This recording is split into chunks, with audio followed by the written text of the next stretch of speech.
আসসালামু আলাইকুম প্রিয় দর্শক মণ্ডলী, আমরা আছি পাবনা জেলা বোনাইনগর ফরিদপুরে।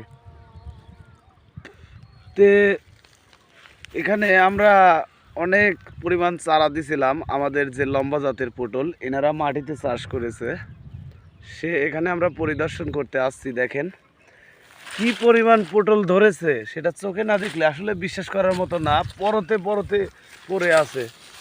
এক ভাইয়ের সাথে কথা বলবো। শাহিন ভাই, আসসালামু আলাইকুম ভাই।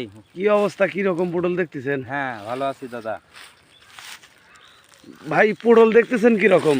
আরে ভাই, পটল তো মাথা নষ্ট হয়ে গেছে ভাই। পটল দেখি, আরে দাদা পটল ভাই কোনডে দেখাবো কোন? মাটিতে চাষ করছে দেখেন পটল ভাই, এই দেখেন গোটা জমি একই রকম পটল পড়ে আছে ভাই। দেখেন আসলে দেখার মতো দৃশ্য। সামনে আসেন, দেখেন এক একটা লতার পটল কি আছে দেখেন।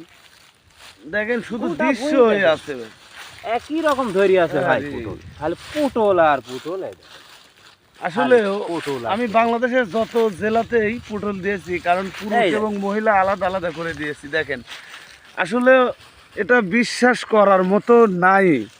প্র্যাকটিক্যালি আপনারা সরজমিনে যদি এসে দেখেন তাহলে হয়তো বিশ্বাস করতে পারবেন যে না, এটি বাস্তব। কারণ এই দেখেন ধরে আছে ঝোপা ঝোপা পটল ধরে আছে একই রকম।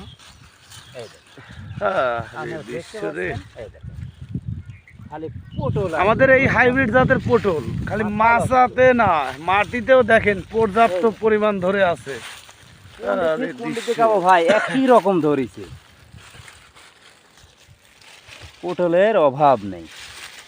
দেখেন এই যে প্রিয় দর্শক মন্ডলী, এই জাতের চারা আমরা কার্তিক মাস থেকে ফাল্গুন চৈত্র মাস পর্যন্ত চারা দিয়ে থাকি। আপনারা যদি আমাদের কাছ থেকে চারা নিতে চান তাহলে অবশ্যই যোগাযোগ করবেন। আসসালামু আলাইকুম।